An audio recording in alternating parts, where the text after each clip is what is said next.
Hello everyone, welcome back to the channel. આપણે last chapter number 5 complete કરી દીધો છે. હવે આજનો આપણો last module number 4 and chapter number 6 regarding GST.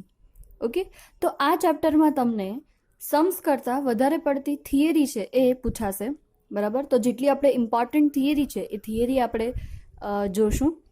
First of all તો જીએસટી શું છે, બરાબર. જીએસટી એટલે ગુડ્સ એન્ડ સર્વિસ ટેક્સ. હવે આપણને ખબર છે કે કોઈ પણ કન્ટ્રીમાં છે એ બે ટાઈપના ટેક્સ હોય છે. ટેક્સના ઓલવેઝ બે ટાઈપ હોય, એક હોય ડાયરેક્ટ ટેક્સીસ અને બીજા હોય છે ઇનડાયરેક્ટ ટેક્સીસ. હવે ડાયરેક્ટ ટેક્સીસ એટલે એવા ટેક્સીસ કે જે વ્યક્તિની એટલે કે ઇન્ડિવિજ્યુઅલની ડાયરેક્ટ ઇન્કમ ઉપર લગાડવામાં આવે છે. જે આપણે આગળના જેટલા પણ મોડેલ કર્યા, બરાબર, જે 5 હેડમાંથી ઇન્કમ થતી હતી એ ઇન્કમ ઉપર જે આપણે સ્લેબ વાઇઝ ટેક્સ લગાડતા હતા એ ટેક્સને કહેવાય આપણા ડાયરેક્ટ ટેક્સીસ. ઓકે, સો ડાયરેક્ટ ટેક્સીસ યાની ઇન્કમ ટેક્સ છે, વેલ્થ ટેક્સ છે, એ બધાને કહેવાય ડાયરેક્ટ ટેક્સીસ. અને બીજી ટાઈપના ટેક્સીસ હોય જે છે ઇનડાયરેક્ટ ટેક્સીસ, યાની એ પર્સનની ડાયરેક્ટ ઇન્કમ ઉપર નથી લગાવવામાં આવતા, પણ જે વસ્તુ આપણે પરચેઝ કરીએ છીએ અથવા તો સર્વિસ આપણે લઈએ છીએ એ સર્વિસ ઉપર જે ટેક્સ લાગે છે એને કહેવાય ઇનડાયરેક્ટ ટેક્સીસ, બરાબર. આપણે બધી જ વસ્તુ જે પરચેઝ કરીએ છીએ એના પેકિંગ ઉપર આપણે જોઈએ છીએ કે ઇન્ક્લુડિંગ ઓલ ધ ટેક્સીસ, તો ઇન્ક્લુડિંગ ઓલ ધી ટેક્સીસ એ બધા આવે ઇનડાયરેક્ટ ટેક્સીસ. તો કેટલા ટાઈપના ઇનડાયરેક્ટ ટેક્સીસ હોઈ શકે? સર્વિસ ટેક્સ છે, વેટ છે, કન્ઝ્યુમર ડ્યુટીઝ છે, consumer duty, customer duties, excise duties, આ બધી જ છે એ બધી ઇનડાયરેક્ટ ટેક્સીસની કેટેગરીમાં આવે છે. ઓકે, સો જીએસટી છે એ બીજું કાંઈ નથી. જીએસટી છે એ રિપ્લેસમેન્ટ છે ઇનડાયરેક્ટ ટેક્સીસના. જે વેરાયટી ઓફ ઇનડાયરેક્ટ ટેક્સીસ છે એ વેરાયટી ઓફ ઇનડાયરેક્ટ ટેક્સીસ હટાવી દેવામાં આવે છે અને એના બદલે એક જ ગુડ્સ એન્ડ સર્વિસ ટેક્સ લગાવવામાં આવે છે. So GST bring out a new era of indirect taxes, બરાબર. અને આપણા ઇન્ડિયામાં જીએસટી છે એ ક્યારથી એપ્લિકેબલ થયો છે? તો 1 જુલાઈ 2017. તો આ વાત યાદ રાખવાની છે. તો કોઈ બી તમને ક્યારે પણ પૂછે તો આઈડિયા હોવો જોઈએ કે ઓલવેઝ ટેક્સીસ બે ટાઈપના હોય, direct and indirect. Direct taxes છે એમાં કયા ટેક્સ આવે અને ઇનડાયરેક્ટ ટેક્સીસ છે એમાં કયા ટેક્સ આવે. અને જીએસટી છે એ રિપ્લેસમેન્ટ છે શેનો? તો ઇનડાયરેક્ટ ટેક્સીસનો છે. જોઈએ આપણા સિવાય બીજા કેટલા દેશોએ જીએસટી છે એને પોતાના કન્ટ્રીમાં એપ્લિકેબલ કર્યો છે. સો તમારા સૌથી પહેલા ટેક્સ્ટબુકમાં શરૂઆતમાં જ આપેલું છે કે there are around 160 countries that have implemented GST in some form or other. In some countries, VAT is substituted for GST, but conceptually, it is a destination-based tax levied on the consumption of goods and service tax. તો આ main important છે કે આપણા સિવાય 160 country છે જેને GST છે એ પોતાના દેશમાં ઇમ્પ્લિમેન્ટ કર્યો છે, બરાબર. ઘણા લોકો છે એ વેટ, વેલ્યુ એડેડ ટેક્સ અને જીએસટી છે એ બંનેને કેવા ગણે છે? સબસ્ટિટ્યુટ ગણે છે, બરાબર. પણ એકચ્યુઅલી કોન્સેપ્ટ બંનેના ડિફરન્ટ છે. આપણે ઇન્ડિયામાં પહેલાં વેટ સિસ્ટમ હતી, વેટ પહેલાં બીજી સિસ્ટમ હતી. તો ફર્સ્ટ જે ઇનડાયરેક્ટ ટેક્સીસની સિસ્ટમ હતી એ હટાવીને વેટ અમલમાં આવી છે. વેટના પણ થોડા ઘણા જે છે એ ડીમેરિટ્સ હતા, એ ડીમેરિટ્સ માટે આપણે જીએસટીને છે એ એપ્લિકેબલ કર્યો છે, બરાબર. જીએસટીને મેઇનલી શું કહેવામાં આવે છે? ડેસ્ટિનેશન બેઝડ ટેક્સ, યાની જે વ્યક્તિ એનો કન્ઝપ્શન કરે છે, જે એનો એકચ્યુઅલ યુઝ કરે છે એના ઉપર આ ટેક્સનો બર્ડન આવે છે. તો એક વાત યાદ રાખવાની છે કે એ ડેસ્ટિનેશન બેઝડ ટેક્સ છે. Then after France was the first to introduce a GST in the year 1954, only Canada has a dual GST model, just like India has implemented dual GST model. Rates of the GST range between 15% to 20%, generally may differ to higher or lower side in a few countries. Higher rates of taxation are one of the core reasons behind the tax evasion. Even a developed countries like the United States, France and other used to see companies manipulating their books to evade tax. તો શું કહે છે કે France છે એ સૌથી પહેલો જીએસટીને applicable કરવાવાળો country હતો, બરાબર. અને કેનેડા છે, કેનેડામાં પણ જીએસટીનો ડ્યુઅલ મોડલ છે, જસ્ટ લાઇક ઇન્ડિયા. મતલબ કે આપણા ઇન્ડિયામાં પણ ડ્યુઅલ મોડલ છે. ડ્યુઅલ મોડલનો મતલબ શું થાય છે કે કોઈ એક નહીં, જેમાં સેન્ટ્રલ અને સ્ટેટ બંને ભેગા થઈને જે કામ કરતા હોય એવો ડ્યુઅલ મોડલ જીએસટીનો કેનેડા અને ઇન્ડિયા સિવાય ક્યાંય એપ્લિકેબલ નથી. બાકી બધી જગ્યાએ સિંગલ મોડલ જ છે. ડ્યુઅલ મોડલ યાની સેન્ટર અને સ્ટેટ બંને ભેગા મળીને જે કરે છે એ આવશે ડ્યુઅલ મોડલમાં. જનરલી 15% ટુ 20% જેટલો જીએસટીનો રેટ હોય છે, બરાબર. અને આ હરેક કન્ટ્રી ઉપર ડિપેન્ડન્ટ છે. આનામાં અપ્સ એન્ડ ડાઉન્સ હરેક કન્ટ્રી પોતાની રીતે કરે છે. સાથે સાથે એ લોકોએ કીધું છે કે ઓલવેઝ ટેક્સ ઇવેઝન, યાની કે લોકો ટેક્સ બચાવવાનું શું કરવા કરે છે, જ્યારે ટેક્સના રેટ છે એ બહુ હાઈ હોય ત્યારે, બરાબર. પણ જ્યારે ટેક્સના રેટ છે એ લો હોય તો લોકો ક્યારે ટેક્સ ઇવેઝન કરશે નહીં. Not only in developing country but also in the developed country people are used to evade the tax. Okay, તમને અહીંયા કીધું છે કે આપણે અહીંયા જીએસટી અમલમાં આવ્યું છે 1 જુલાઈ 2017. Goods and service tax bring out a new era of indirect taxes in India. Yes, જેમ મેં તમને પહેલા કીધું, this is an indirect tax that wood make India one United common market. GST આવ્યા પછી આપણે એમ કહી શકીએ કે આપણા ઇન્ડિયામાં વન યુનાઇટેડ માર્કેટ છે, એટલે કે હરેક વસ્તુ માટે એક ટેક્સ સિસ્ટમ એપ્લિકેબલ છે. નીચે એ લોકોએ કીધું છે કે કઈ કઈ વસ્તુ એમાં આવે છે. તો first of all, it combines a variety of indirect taxes and allow the tax credit against goods as well as a services. જેમ મેં તમને પહેલા કીધું કે ડાયરેક્ટ ટેક્સીસ અને ઇનડાયરેક્ટ ટેક્સીસ બે ટાઈપના ટેક્સીસ હોય. એમાં ઇનડાયરેક્ટ ટેક્સીસને રિપ્લેસ કરીને જીએસટી છે એ એપ્લિકેબલ થયું છે. અને આમાં ટેક્સ ક્રેડિટ પણ આપવામાં આવે છે, જે આપણે પાછળ જોશું. ઇનપુટ ટેક્સ ક્રેડિટ જે એનો મેઇન બેનિફિટ છે. Second, it lived at all the stages right from the manufacture up to the final consumption with credit of a taxes paid at a previous stage available as a set off. In a nutshell, only value addition will be taxed and the burden of taxes to be the borne by the final consumer. તો આ main important યાદ રાખવાનું છે. આનાથી પહેલા જે tax system હતી એમાં કેશ કેડિંગ ઇફેક્ટ હતી. આના પછી હું તમને એક એક્ઝામ્પલ આપીને બંને ડિફરન્સ સમજાવીશ. Cascading and GST, why GST is a more useful then VAT. Okay, પણ આપણે અહીંયા યાદ રાખવાનું છે કે હંમેશા કોઈ પણ ટેક્સની શરૂઆત છે એ મેન્યુફેક્ચરિંગ, ઇનડાયરેક્ટ ટેક્સીસ છે ગુડ્સ એન્ડ સર્વિસીસના મેન્યુફેક્ચરિંગથી કરીને કે જે ફાઇનલ કન્ઝ્યુમર છે ત્યાં સુધી આખી એક ચેઇનમાં આ પ્રોસેસ થાય છે. હાલાકી વચ્ચે જેટલો પણ ટેક્સ છે એનો ઇનપુટ ક્રેડિટ મળી જાય છે, બરાબર. અને આખો જે ટેક્સનો બર્ડન છે એ ટેક્સનો બર્ડન ફાઇનલ કન્ઝ્યુમર ઉપર આવે છે, બરાબર. Then after, the final consumer will however bear only the tax charged by the last dealer in the supply chain with the set of benefits that are allowed at all the previous stages. યાની એના ઉપર જે last જે dealer હશે એનો જે tax હશે એ ટેક્સનો burden consumer ઉપર આવશે અને આગળના ટેક્સ છે એ બધાને વારાફરતી વારા ઇનપુટ ક્રેડિટ મળી જશે. GST is to be the charge at the same rate at the national level on the similar products and the services, and it replaces almost all the current indirect taxes which are imposed by the central government and the state government or the union territories government. યાની કે છે કે GST applicable થયા પછી hall કન્ટ્રીમાં એક જ tax applicable છે. અગર કોઈ એક વસ્તુનું પ્રોડક્શન થાય છે તો એ એક વસ્તુ ઉપરના પ્રોડક્શનનો ટેક્સનો રેટ છે એ હરેક જગ્યાએ સિમિલર હશે. એવું નહીં હોય કે ગુજરાતમાં અલગ છે તો મહારાષ્ટ્રમાં અલગ અને રાજસ્થાનમાં અલગ.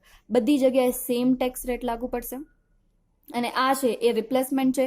રિપ્લેસમેન્ટ શેનો છે? તો સેન્ટ્રલ એન્ડ સ્ટેટ ગવર્મેન્ટનો રિપ્લેસમેન્ટ કરીને જીએસટી એપ્લિકેબલ કરવામાં આવ્યો છે. એના પછી તમને અહીંયા કીધું છે GST is a however consumption based tax, which means that the tax which is paid is at the point of ultimate sell. આને આ વાત રિપીટ કરી છે. કન્ઝપ્શન બેઝડ ટેક્સ યાની તમે જે લાસ્ટમાં સેલ કરો છો એ સેલ ઉપરનો ટેક્સ છે એ જ કહેવાશે.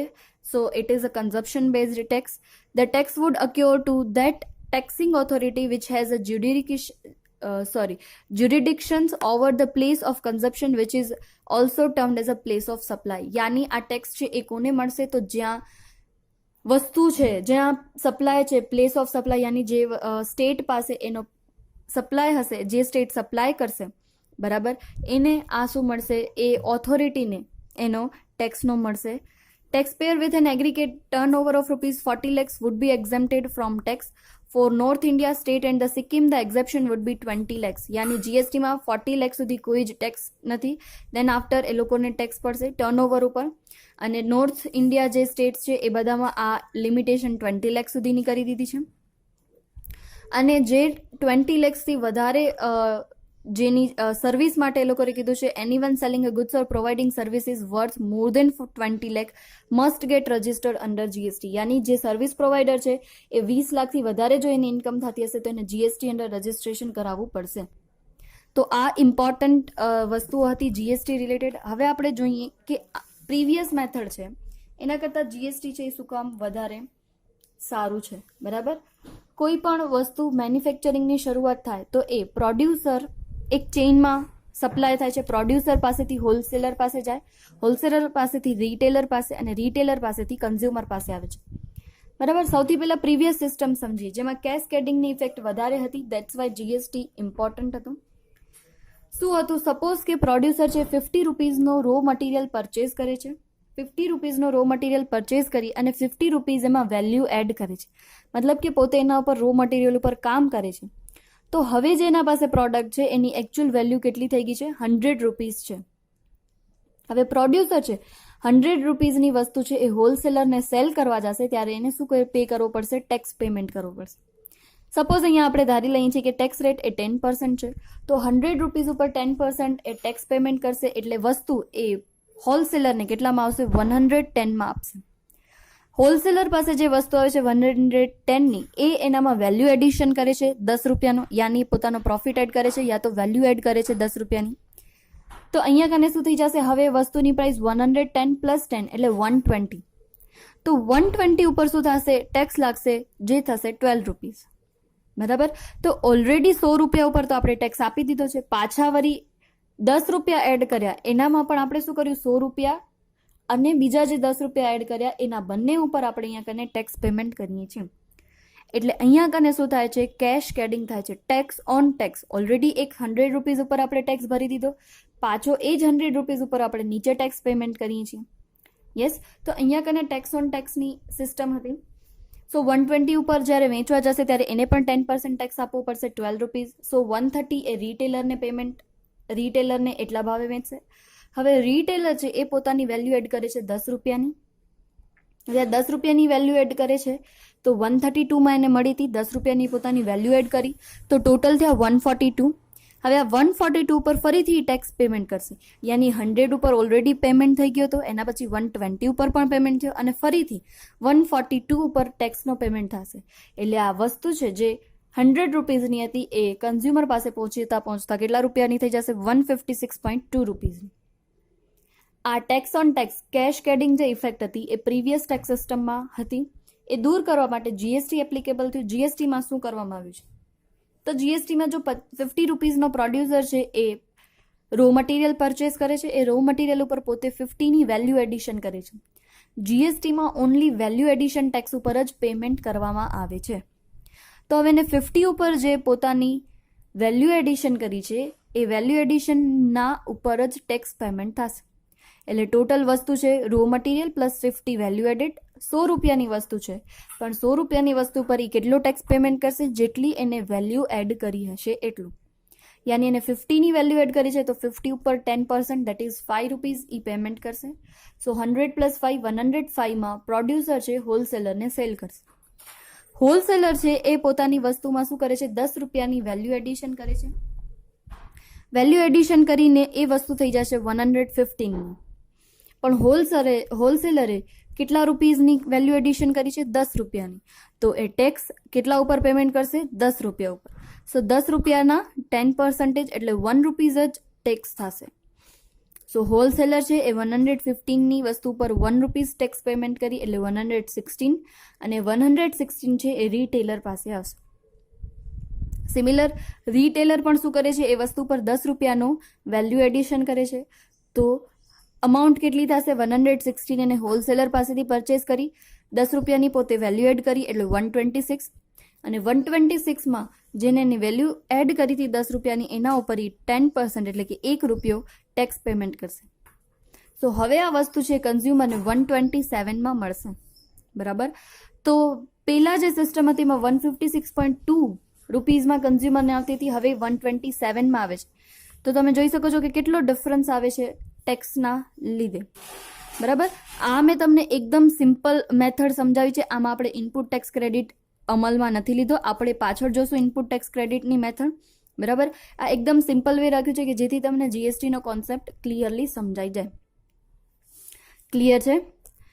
એના પછી આપણે જે તમારા ઇમ્પોર્ટન્ટ ક્વેશ્ચન જેટલા કરવાના છે એમાં તમને ઇન્ટ્રોડક્શન એન્ડ કોન્સેપ્ટ તો કરવાનો જ છે, સાથે સાથે salient features and the overview of GST act, બરાબર. એ ઇમ્પોર્ટન્ટ છે, એ આપણે જોઈ લઈએ. First, principles adopted for the summing યાની જેમ તેમ હમણાં આપણે જોયું કે આ શું છે તો કે ઇનડાયરેક્ટ ટેક્સીસ જેટલા પણ હતા એ બધા ટેક્સનો એડિશન કરેલો છે. સમિંગ યાની બધાનો ટોટલ કરી દીધો છે. જેટલા પણ સેન્ટ્રલ ટેક્સ હતા, સ્ટેટ ટેક્સ હતા, લોકલ ટેક્સીસ હતા એ બધા જ ને શું કરી લીધું છે જીએસટીમાં ભેગા કરી દેવામાં આવે છે. તો તમને અહીંયા કને કીધું છે સબ સમેશન યાની કે એ લોકોએ બધા જ ઇનડાયરેક્ટ ટેક્સીસ જેટલા છે એ બધાને પ્લસ કરી દીધા છે અને હવે ઈ ટેક્સ લગાવવામાં આવે છે supply of goods or supply of services ઉપર. Second, transaction chain. જેમ મેં હમણાં તમને કીધું એક ચેઇનમાં ટેક્સનો પેમેન્ટ થાય છે, બરાબર.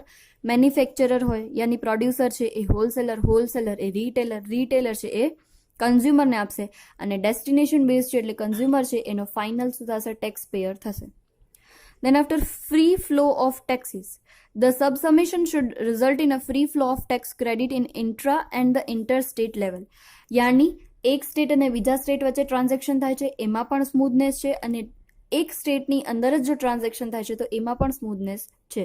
તો ફ્રી ફ્લો ઓફ ટેક્સીસ અહીંયા જોવા મળે છે. Ensuring revenue fairness for both the union and state individually would need to be attempted. યાની બંને સ્ટેટને એનામાંથી શું થાય છે ઇન્કમ થાય છે જીએસટીમાંથી. ઓકે, એના પછી છે the GST has replaced the following taxes. હવે તમને ટેક્સીસના નામ આપ્યા છે કે કોના બદલામાં જીએસટી એપ્લિકેબલ થયો છે. તો એમાં બે પાર્ટ આપી દીધા છે. એક છે સેન્ટર યાની સેન્ટ્રલ ગવર્મેન્ટ જે ટેક્સીસ લગાવતી હતી એ, અને બીજા છે સ્ટેટ ગવર્મેન્ટ. તો સ્ટેટ ગવર્મેન્ટ ટેક્સ લગાવતી હતી અને સેન્ટ્રલ ગવર્મેન્ટ ટેક્સ લગાવતી હતી એ બંને ટેક્સનો એડિશન કરીને જીએસટી એપ્લિકેબલ થયો છે.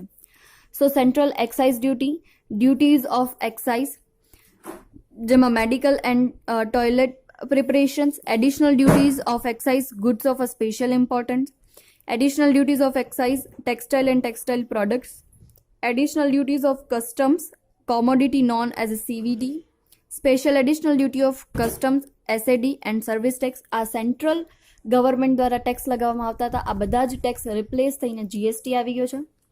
એવી જ રીતે સ્ટેટ ગવર્મેન્ટના જેટલા પણ ટેક્સીસ છે તમારા પાસે લિસ્ટ છે એ બધા જ સ્ટેટ ગવર્મેન્ટના ટેક્સીસ પણ શું કરી દીધા છે સબ સમેશન યાની મર્જડ કરીને એક જીએસટી અમલમાં લઈ આવ્યા છે.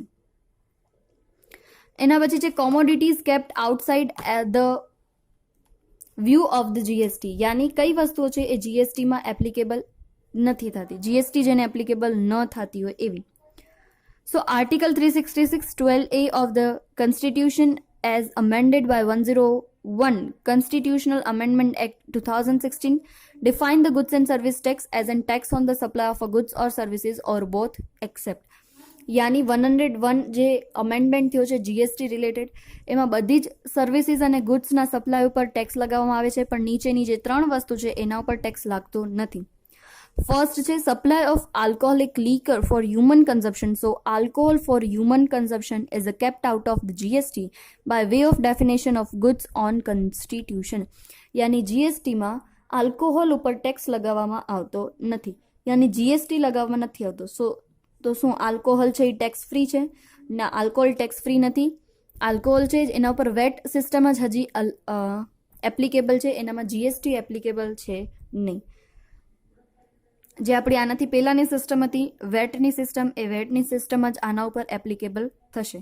એના પછી 5 petroleum products that is the petroleum, crude, motor spirit, petrol, high speed diesel છે, natural gas and aviation turbine fuel have temporarily been kept out and GST Council shall decide the date from which they shall include in GST. યાની petroleum products છે, આ 5 petroleum products એ પણ જીએસટીની ડેફિનેશનમાંથી બહાર રાખવામાં આવ્યા છે. That means આના ઉપર જીએસટી અત્યારના નહીં લાગે, એના ઉપર વેટ જે ઓલ્ડ સિસ્ટમ છે એ જ એપ્લિકેબલ થશે. Furthermore, electricity has been kept out of GST. The existing taxation system, VAT and the central excise will continue in respect of the above items. Electricity ઉપર પણ જીએસટી લગાવવામાં નથી આવતો. મતલબ કે આલ્કોહોલ છે, 5 પેટ્રોલિયમ પ્રોડક્ટ છે અને ઇલેક્ટ્રિસિટી, આ ત્રણ વસ્તુ એવી છે કે જે જીએસટીની ડેફિનેશનમાં નથી આવતા અને એના ઉપર જીએસટી લગાવવામાં નથી આવતો. એના ઉપર જે અત્યારના આપણી જૂની સિસ્ટમ હતી VAT and central excise duty એ જ કન્ટિન્યુ કરવામાં આવી છે. દેન આફ્ટર શરૂઆતમાં જ આપણે કીધું કે જીએસટી છે એ ડ્યુઅલ સિસ્ટમ છે. ડ્યુઅલ સિસ્ટમ કઈ રીતે? તો કે central government and state government બંને છે એ શું કરશે પોતપોતાના એરિયામાં ટેક્સ એપ્લિકેબલ કરશે, એટલે સેન્ટર અને સ્ટેટ બંને ભેગા મળીને કામ કરે છે. દેટ્સ વાય આ ડ્યુઅલ સિસ્ટમ છે. બરાબર, તો યાદ રાખજો કે ડ્યુઅલ સિસ્ટમમાં શું આવશે, સેન્ટર અને સ્ટેટ ભેગા મળી અને ગુડ્સ એન્ડ સર્વિસ ઉપર ટેક્સ લગાવશે. એટલે જ આપણે અહીંયા કને વેરાયટી ઓફ જીએસટીમાં, ટાઈપ્સ ઓફ જીએસટીમાં જોવા મળે છે આઈજીએસટી, એસજીએસટી એન્ડ સીજીએસટી. બરાબર, તો આ 3 ટાઈપના છે એ જીએસટીના ડિફરન્ટ ટાઈપ્સ છે જે આપણને જોવાના છે. એના પછી તમને અહીંયા સમરી આપી છે of salient feature of goods and service tax. એ તમે શોર્ટ પોઈન્ટ્સમાં આપી દીધું છે આગળ જે આપણે બધા પોઈન્ટ્સ જોયા એમાં. એક યાદ રાખજો, export would be the 0 rated, યાની એક્સપોર્ટ ઉપર જીએસટી કેવો છે, 0% છે, લગાવવામાં આવતો નથી. એના પછીનો જે તમારો પોઈન્ટ છે overview of CGST, SGST, SGST or UGST, યાની સ્ટેટ છે, સ્ટેટ ગવર્મેન્ટ હોય તો સ્ટેટ ગવર્મેન્ટ જીએસટી લાગશે, અને અગર યુનિયન ટેરેટરી હશે તો યુનિયન ટેરેટરી. આઈજીએસટી, બરાબર, integrated goods and service tax. તો આ 3 ટાઈપના જે ડિફરન્ટ ટેક્સ જોવા મળે છે. તો અહીંયા તમને એના વિશે ઇન્ફોર્મેશન આપેલી છે કે કયા એક્ટ અંડર સીજીએસટી છે, એસજીએસટી છે એ ટેક્સ છે એ લે છે. બરાબર, એમાં આપણે મેઇન વસ્તુ આજ યાદ રાખવાની છે. તમે જોશો પેજમાં અહીંયા કને સીજીએસટી છે, તમે આ બધા પોઈન્ટ્સ વાંચી અને યાદ રાખશો કે સીજીએસટી ને કયા એક્ટ માં એ લોકોને મળે છે કે જેનાથી એ લોકો શું કરી શકે, ટેક્સ લગાવી શકે ગુડ્સ એન્ડ સર્વિસ ઉપર. બરાબર, એસજીએસટીમાં પણ કયા લોઝ એપ્લિકેબલ છે કે એ લોઝ અંડર એ લોકો શું કરી શકે છે, ટેક્સ લઈ શકે છે. અને એવી જ રીતે આઈજીએસટી છે, એનામાં પણ એવી રીતે આપેલું છે કે એવા લોઝ આપેલા છે કે જેના અંડર એ લોકો શું કરી શકે છે, ટેક્સ લોકો પાસે લઈ શકે છે. તો એની મેઇન ઇન્ફોર્મેશન એ લોકોએ એટલા બ્રેકેટમાં આપી દીધી છે, એ ઇમ્પોર્ટન્ટ છે જે સમજવાની છે. Central goods and service tax act 2017 CGST and state goods and service tax act 2017 SGST. અને જ્યાં સ્ટેટ નથી, જ્યાં યુનિયન ટેરેટરી છે, તો ત્યાં union territory goods and service tax act 2017. આ બંને ટેક્સ છે એ સેના ઉપર કરશે, તો intra state supply. Intra state supply યાની અગર ગુજરાતમાં એક મેન્યુફેક્ચર છે, ગુજરાતમાં એ કચ્છમાં શું કરે છે, પોતાની વસ્તુનું મેન્યુફેક્ચરિંગ કરે છે, અને એ સુરત યા અમદાવાદમાં શું કરે છે, એ પોતાનો સપ્લાય કરે છે. યાની એક જ સ્ટેટની અંદર ટ્રાન્ઝેક્શન થાય છે. જ્યારે એક જ સ્ટેટની અંદર ટ્રાન્ઝેક્શન થાય છે ત્યારે ટેક્સ લેવાનું કામ સીજીએસટી અને એસજીએસટી બંને કરે છે. તો આને કહેવાય છે ઇન્ટ્રા સ્ટેટ સપ્લાય, અને ઇન્ટ્રા સ્ટેટ સપ્લાય ઉપર સીજીએસટી અને એસજીએસટી બંને પોતાનો ટેક્સ લગાવે છે. અને થર્ડ આવે છે integrated goods and service tax levied on inter state supply. યાની અગર ગુજરાતમાં રહેતો મેન્યુફેક્ચરિંગ પોતાની વસ્તુનો સપ્લાય મહારાષ્ટ્ર યા રાજસ્થાનમાં કરે છે, બરાબર, ત્યારે જે ટેક્સ લાગશે એને કહેવાશે IGST, integrated goods and service tax. તો મેઇન વાત યાદ રાખવાની છે, જ્યારે સ્ટેટની વિધિન કોઈ ટ્રાન્ઝેક્શન થશે તો એને કહેવાશે ઇન્ટ્રા સ્ટેટ, અને ઇન્ટ્રા સ્ટેટમાં સીજીએસટી અને એસજીએસટી બંને ટેક્સ લગાડશે. અને કોઈ બે સ્ટેટ વચ્ચે ટ્રાન્ઝેક્શન થતા હશે તો આઈજીએસટી ટેક્સ લગાડશે. તમને ઇલિસ્ટ્રેશન 1 અને ઇલિસ્ટ્રેશન 2માં આ જ સમજાવ્યું છે કે સપોઝ એક વ્યક્તિ છે જે ઉત્તર પ્રદેશમાં રહે છે અને અહીંયા સીજીએસટી અને એસજીએસટીનો રેટ છે 12%. અગર એ 100 રૂપિયાની વસ્તુ છે એ ઉત્તર પ્રદેશની એક જગ્યાએથી ઉત્તર પ્રદેશમાં જ બીજી જગ્યાએ સેલ કરે છે, તો એના પર સીજીએસટી અને એસજીએસટી 12 રૂપીઝ એટલે ટોટલ 24 રૂપીઝ એને લાગશે. બરાબર, તો ઇન્ટ્રા સ્ટેટ ઉપર સેન્ટ્રલને પણ ઓથોરિટી છે અને સ્ટેટને પણ ઓથોરિટી છે ટેક્સ રિકવર કરાવવાની. એવી જ રીતે ઇલિસ્ટ્રેશન 2માં પણ તમને એવું જ સમજાવ્યું છે. આવા ઇલિસ્ટ્રેશન તમને પૂછાશે નહીં, તમને એના કોન્સેપ્ટ યાદ રાખીને તમને થિયરી પૂછાય ત્યારે થિયરીમાં આ વસ્તુ લખવાની રહેશે. એના પછીનો આપણો મેઇન પોઈન્ટ છે benefits of GST and challenges. તમે લાસ્ટ યરના પેપર્સ જોશો તો તમને એમાં કોન્સેપ્ટ ઓફ જીએસટી અને benefits of GST and challenges એ તમારો ઇમ્પોર્ટન્ટ પોઈન્ટ છે. તો તમને જે આગળ આપણે ઇન્ટ્રોડક્શન કર્યો એ ઇન્ટ્રોડક્શન, પછી જીએસટીના રિલેટેડ જેટલા સેલિયન્ટ ફીચર્સ હતા એ ફીચર્સ લખવાના, અને એના પછી બેનિફિટ્સ એન્ડ ચેલેન્જીસ સમજાવવાના રહેશે. બેનિફિટ્સ યાની જીએસટી આવવાથી આપણને કેટલા ફાયદા થયા છે અને એ અમલમાં લાવવા માટે કેટલા આપણને ચેલેન્જ ફેસ કરવા પડ્યા છે એના રિલેટેડ છે. First of all major step towards a tax reform. આનાથી પહેલા આટલો મોટો કોઈ ટેક્સ રિફોર્મ આપણા ઇન્ડિયામાં આવ્યો નહોતો. જે જૂની સિસ્ટમ ચાલુ હતી એ જ સિસ્ટમ ચાલુ હતી, બરાબર. જીએસટી છે સૌથી મોટામાં મોટો સુધારો છે, રિફોર્મ છે આપણા ઇનડાયરેક્ટ ટેક્સના સિસ્ટમમાં. Second, eliminating the cascading effect. Simple tax structure, જે મેં તમને પહેલા હમણાં સમજાવ્યું કે જે સિમ્પલ ટેક્સ સ્ટ્રક્ચર હતો એમાં શું હતું, ટેક્સ ઓન ટેક્સ હતું.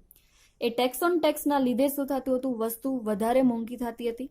તો આ ટેક્સ ઓન ટેક્સ ઇફેક્ટ હટાવી અને જીએસટી અમલમાં આવ્યું, જેથી લોકોને ટેક્સ ઓછો પેમેન્ટ કરવો પડે. Third, lowering of tax rates. For the consumer the biggest gain would be in the terms of reduction in the overall tax burden. તમે જોયું હશે કે પહેલાં જે આ સિસ્ટમ હતી એમાં આપણે એક એક્ઝામ્પલ લીધો તો એમાં 154 ની આજુબાજુ એ લોકોને રૂપિયા પેમેન્ટ કરવા પડતા હતા, જ્યારે જીએસટી અમલમાં આવી ગયો તો એ લોકોને 127, યાની એ લોકોના ટેક્સમાં શું આવી ગયો છે, ઘણો બધો ઘટાડો આવી ગયો છે.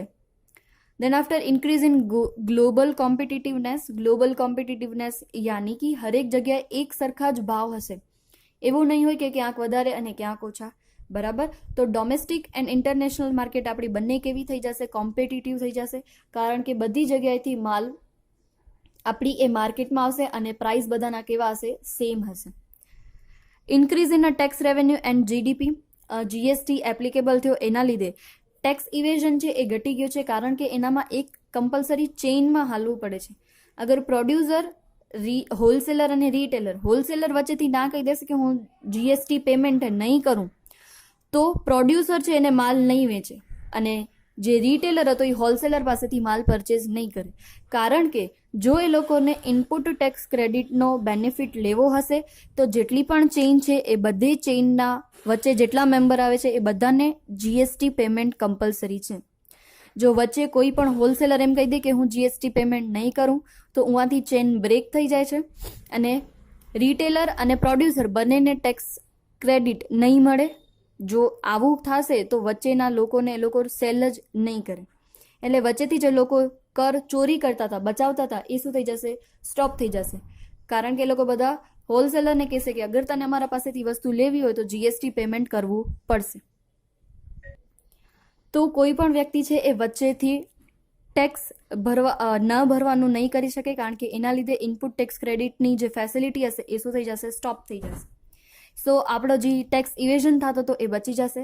ઇનપુટ ટેક્સ ક્રેડિટ, બરાબર, જે પાછલી સિસ્ટમમાં નહોતું મળતું, ટેક્સ ઓન ટેક્સ આપણે બચાવવું હતું, બરાબર. તો એના લીધે ઇનપુટ ટેક્સ ક્રેડિટ યાની મેન્યુફેક્ચરિંગ રે જે ટેક્સ પેમેન્ટ કર્યો હશે, પાછો રિટેલર એના ઉપર ટેક્સ પેમેન્ટ નહીં કરે અને એનામાં એને શું મળી જશે, વચ્ચેથી બેનિફિટ મળી જશે. જે આપણો આના પછીનો જ પોઈન્ટ છે, ઇનપુટ ટેક્સ ક્રેડિટ, એ સૌથી મોસ્ટ બેનિફિટ છે જીએસટીનો. એના પછી ફોલ ઇન પ્રાઇસ, એના લીધે શું થઈ જાય છે, પ્રાઇસમાં ઘટાડો આવી જાય છે. તમે જેમ જોયું, વસ્તુઓના ભાવ કેવા થઈ જશે, ઘટી જશે, કારણ કે ટેક્સ ઘટી જશે તો ઓટોમેટિક વસ્તુઓના ભાવ છે એ કેવા આવી જશે, નીચે આવી જશે. Speedy supply of goods and services, there would be efficient supply chain management. Perfectly બધા ચેઇન છે એ કામ થશે, એટલે બધાને પ્રોપર સપ્લાય મળી રહેશે અને ક્યાંય વચ્ચે ચેઇન બ્રેક નહીં થાય. 10th છે શિફ્ટ ટુવર્ડ્સ ઓર્ગેનાઇઝ સેક્ટર, યાની જે લોકોનું ટર્નઓવર વધારે હશે બધા ટર્નઓવર વધારાવાળાને જીએસટીમાં રજીસ્ટર કરાવવું પડશે. તો જેટલા પણ અનઓર્ગેનાઇઝ સેક્ટર હતા એ બધા હવે શું થઈ જશે, ઓર્ગેનાઇઝડ, યાની એક એક્ટની અંદર એ લોકો બધા જ રજીસ્ટર્ડ થઈ જશે. દેન આફ્ટર બેટર ટ્રાન્સપરન્સી, આમાં કોઈ પણ વચ્ચે ચેઇનનો મેમ્બર છે એને પોતાના રિલેટેડ કાંઈ પણ ઇન્ફોર્મેશન જોવી હોય, એ લોકોને જોવું હોય કે કોઈ આગળ કે યા પાછળવાળા ટેક્સ ઇવેઝન નથી કર્યું, તો એ લોકો ગવર્મેન્ટ એને ઇઝીલી બતાવી શકે છે. એકદમ ટ્રાન્સપરન્ટ સિસ્ટમ છે, ક્યાંય વચ્ચે કોઈ પ્રોબ્લેમ ક્રિએટ થતી નથી. હરેક વસ્તુની જેમ ઘણી બધી ફાયદા હોય એમ થોડા ઘણા તો લિમિટેશન્સ જીએસટીના પણ છે જ. હવે આપણે જીએસટી અમલમાં લઈ આવ્યા, એના આપણને ચેલેન્જીસ કયા ફેસ કરવા પડે. First of all, retailisation from the service sector, યાની સર્વિસ સેક્ટર ને જીએસટી છે એ ઓછો પસંદમાં આવ્યો. એ લોકોએ જીએસટીનો શું કર્યો હતો, વિરોધ કર્યો હતો. સાથે સાથે ઓપોઝિશનમાં રિટેલર સેક્ટરે પણ શું કર્યું હતું, આનો ઓપોઝિશન કર્યો હતો અને એ લોકો જીએસટી અપનાવવા તૈયાર ન હતા. પણ તેમ છતાં પણ જીએસટી છે એ અમલમાં આવ્યો છે. એ લોકો બધાને સમજાવી, એ લોકોને બધાને બેનિફિટ બતાવી અને જીએસટીનો અમલમાં લઈ આવ્યા છીએ. Then after teething trouble, goods and service tax network may not work optimally for quite some time due to the various factors. that could be ascertained only after its implementation. Gradually few difficulties are continuously solve. બરાબર, એટલે શું કહે છે, GST જેટલું paper ઉપર સારું લાગે છે એટલું જ્યારે એને અમલમાં મૂકવા જાય છે ત્યારે થોડી ઘણી શું થાય છે, આપણને ડિફિકલ્ટીઝ ફેસ કરવી પડે છે. એ આજે પણ ઘણી બધી ડિફિકલ્ટીઝ છે, એ એના સાઇટ રિલેટેડ હોય યા કોઈ પણ બીજા ઇસ્યુ રિલેટેડ હોય તો થોડા ડિફિકલ્ટીઝ જોવા મળે છે. પણ ધીમે ધીમે છે એ જીએસટી કાઉન્સિલ બનાવી છે. જીએસટી કાઉન્સિલ આ બધા ઉપર શું કરે છે, આ બધી જ ડિફિકલ્ટીઝને સોલ્વ કરવાની ટ્રાય કરે છે. તો જોવા જઈએ તો જીએસટી છે એ બેનિફિશિયલ તો છે, સાથે સાથે એના થોડા ઘણા વીક પોઈન્ટ્સ પણ છે, જેના લીધે લોકોને છે એ જીએસટી એટલો બધો સમજમાં નથી આવતો. બરાબર, કારણ કે એની પ્રોસિજર છે એ બધી બહુ જ લેન્ધી છે. બરાબર, એ લોકોએ ઇનપુટ ટેક્સ ક્રેડિટની વાત કરી છે, તો ઇનપુટ ટેક્સ ક્રેડિટ મેળવવા માટે પણ એ લોકોને શું કરવું પડે છે, ઘણી બધી ફોર્મ્સ સબમિટ કરવા પડે છે, અને એની જે પ્રોસિજર છે બહુ લેન્ધી હોવાના લીધે લોકો એને બરાબર સમજી નથી શકતા. અને હજી આપણે અહીંયા કને એટલા બધા એડવાન્સ લોકો નથી જે ભણી ગણીને આગળ નીકળી ગયા છે. બરાબર, એ લોકો આને ઇઝીલી સમજી શકે છે અને એ લોકોને એક્સેપ્ટ કરી શકે છે, જ્યારે બીજા લોકો છે, હજી આપણે અહીંયા કને ઘણા બધા એવા લોકો છે કે જે જીએસટી પરફેક્ટલી સમજી શકતા નથી. ઓકે, તો આટલો આપણે બેઝિક ઇન્ફોર્મેશન જે તમને છે આજે જીએસટીના કોન્સેપ્ટ, એના ફીચર્સ એન્ડ એના બેનિફિટ્સ એન્ડ ચેલેન્જીસ, આ તમારો ઇમ્પોર્ટન્ટ ક્વેશ્ચન છે. જેટલા આપણા ઇમ્પોર્ટન્ટ ક્વેશ્ચન છે એટલા જ કરશું. મોસ્ટલી આમાંથી સમ નથી પૂછાતા, થિયરીનો જ પોર્શન વધારે છે. તો ઇફ તમને કોઈ કાંઈ ડાઉટ હોય તો તમે પૂછી શકો છો. અને ઓનલાઈન ઘણા બધા વિડીયોઝ, તમને અગર જીએસટી રિલેટેડ હજી પણ વધારે ઇન્ફોર્મેશન વાંચવી હોય, જોવું હોય, તમને ખરેખર જીએસટીમાં ઇન્ટરેસ્ટ હોય તો યુટ્યુબ ઉપર ઘણી જ બધી વિડીયોઝ અવેલેબલ છે જે તમને અતથી ઈતી જીએસટીના બારામાં સમજાવે છે. આ તો તમને જીએસટી નાનકડો જેમ કહીને આખા બુકમાંથી એક નાનકડો પોઈન્ટ ઉપાડીને તમને આપી દીધો છે, દરિયામાંથી એક નાનકડો ગ્લાસ ભરીને તમને આપી દીધો છે જીએસટીના રિલેટેડ. એકચ્યુઅલમાં જીએસટી જોવા જઈએ તો બહુ જ લેન્ધી અને મોટો કોન્સેપ્ટ છે, પણ તમને અહીંયાથી એનામાંથી થોડુંક જ સમજણ બેઝિક તમારો ક્લિયર થાય એના માટે જ અહીંયા આપેલું છે. ઓકે, આઈ હોપ તમને સમજાણું હશે. અગર કોઈ બી ડાઉટ હોય તો તમે પૂછી શકો છો. Okay, thank you.